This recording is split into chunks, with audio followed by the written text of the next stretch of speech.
2026 T20 உலகக்கோப்பையில முதல் அரையிறுதியில வந்து பாத்தீங்கன்னா சவுத் ஆப்பிரிக்கா வெர்சஸ் நியூசிலாந்து அணிகள் மோத போறாங்க. சவுத் ஆப்பிரிக்கா அன்பீட்டன் அணியா இந்த உலகக்கோப்பையோட அரையிறுதிக்குள்ள கெத்தா வேற ரகமா நுழைஞ்சிருக்காங்க. இன்னொரு பக்கம் நியூசிலாந்து வந்து பாத்தீங்கன்னா ஆடம்பரம் ஆர்ப்பாட்டம் இல்லாம இந்த அரையிறுதிக்குள்ள நுழைஞ்சிருக்காங்க. இந்த ரெண்டு அணிகள்ல முதல் அணியா எந்த அணி இறுதி போட்டிக்கு செல்ல போறாங்க? இந்த மேட்ச் வந்து எங்க நடக்குது? இந்த மேட்ச்ல ஃபர்ஸ்ட் பேட்டிங் பிடிச்சா எவ்வளவு ரன் அடிக்கணும்? இந்த மேட்ச்ல டாஸ் வின் பண்ணா என்ன பண்ணணும்? பிளஸ் வந்து ஃபர்ஸ்ட் பேட்டிங் பிடிக்கிற டீமை எவ்வளவு ரன்னுக்குள்ள கண்ட்ரோல் பண்ணா இந்த மேட்ச் வந்து ஜெயிக்கலாம்? இந்த பிட்ச் கண்டிஷன் எப்படி இருக்கும்? இங்க மழை வருமா மழை வராதா? இல்ல டியூ ஃபேக்டரி இந்த அணிக்கு பாதிப்பை ஏற்படுத்துமா? அப்படின்னு எல்லாமே ஒண்ணு விடாம அலசி ஆராய போறோம்.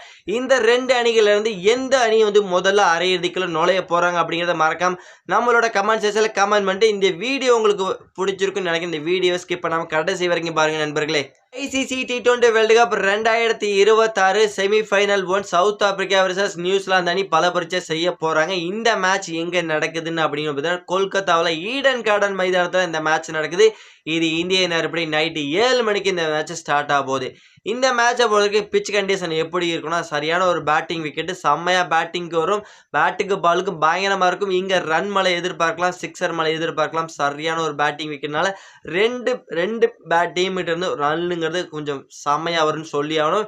இந்த பிட்சை பொறுத்த வரைக்கும் டியூ ஃபேக்டரி இருக்குமான்னு கேட்டீங்கன்னா கம்பல்சரி டியூ ஃபேக்டரிங்கிறது இருந்துட்டு தான் இருக்கு. கொல்கத்தாவில் பயங்கரமான டியூ ஃபேக்ட் போன மேட்ச் லாஸ்ட் மேட்ச் கூட நம்ம பார்த்தோம் பயங்கரமாக பனிப்பொழிவு இருந்தது. அப்படிப்பட்ட சூழலில் இங்கே டாஸ் வின் பண்ணுற கேப்டன் முதல்ல நாங்கள் வந்து பவுல் பண்ணுற ஒரு டிசிஷனை கம்பல்சரி எடுத்தே ஆகணும். அப்படி எடுத்தால் தான் அந்த டீமுக்கு வெற்றி வாய்ப்பு அதிகமாக இருக்குன்னு சொல்லி ஆகணும் ஃப்ரெண்ட்ஸ். முதல்ல டாஸ் வின் பண்ணி நாங்கள் சேஸ் பண்ணுறேன்னு சொல்லணும். டாஸ் வின் பண்ணி சேஸ் பண்ணுன்னு சொல்லிட்டு முதல்ல பேட்டிங் பிடிக்கிற அணியை வந்து பார்த்தீங்கன்னா 170 180க்குள்ளே கண்ட்ரோல் பண்ணிட்டாங்க அப்படின்னா ஈஸியாக சேஸ் பண்ணி இந்த மேட்சை வின் பண்ணலாம். அப்படி முதல்ல பேட்டிங் பிடிக்கிற அணி அசால்ட்டாக விட்டுட்டாங்க அப்படின்னா 240 அதாவது 200 230 240 அடிக்க விட்டுட்டாங்கன்னா சேஸ் பண்ணுறது ரொம்ப கஷ்டம். ஏன்னா இந்த மேட்சை பொறுத்த வரைக்கும் ஒரு ப்ரெஷர் கேம் அப்படிங்கிறதுனால அந்த ப்ரெஷரில் போய் லாக் ஆகி மாட்டிக்கு சிக்கி சின்ன பண்ணம் ஆயிடுவீங்க. அதனால் எந்த அணியால் இருந்தாலும் சரி முதல்ல பேட்டிங் பிடிக்கிற அணியை 180க்குள்ளே கண்ட்ரோல் பண்ணிட்டாங்கன்னா சேஸ் பண்ணுற அணிக்கு தான் வந்து வெற்றி வாய்ப்புன்னு நம்ம வந்து சொல்லி ஆகணும்.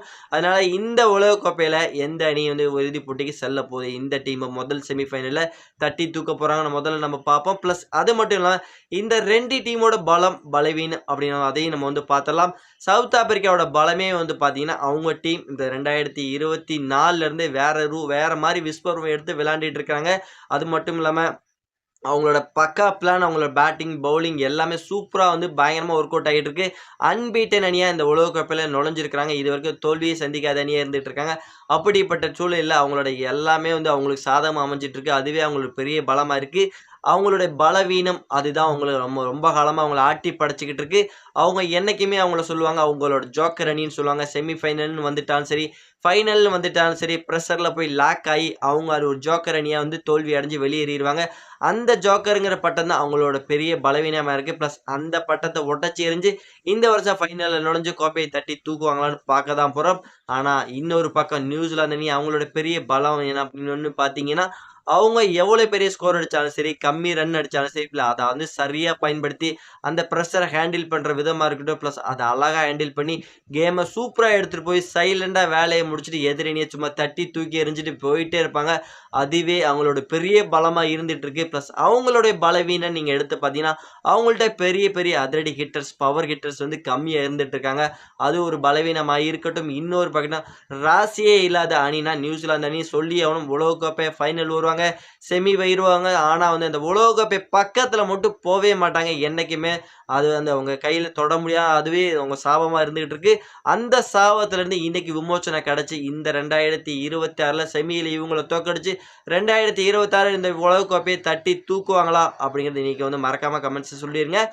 இந்த மேட்சை பொறுத்த வரைக்கும் எந்த டீமுக்கு வெற்றி வாய்ப்பு அதிகமாக இருக்கு? முதல் செமிஃபைனல் இந்த மேட்ச்ல சவுத் ஆப்பிரிக்கா இறுதி போட்டிக்கு செல்லுவாங்களா இல்ல நியூசிலாந்து அணி இறுதி போட்டிக்கு செல்லுவாங்களா? யாரோட சாபம் இந்த 2026 நிறைவடைய போது எந்த அணி முதல் அணியா இறுதி போட்டிக்குள்ள நுழைய போறாங்க அப்படிங்கிறது மறக்காம நம்மளோட கமெண்ட் செக்ஷன்ல பதிவு பண்ணிட்டு இந்த வீடியோ உங்களுக்கு எந்த அளவுக்கு பிடிச்சிருக்குங்கிறத மறக்காம லைக் பண்ணி ஷேர் பண்ணி உங்களோட சப்போர்ட்டையும் ஆதரவையும் கொடுத்தீங்கன்னா ரொம்ப யூஸ்ஃபுல்லா இருக்கு. நம்ம வந்து நெக்ஸ்ட் வீடியோல பார்க்கலாம். Bye bye friends.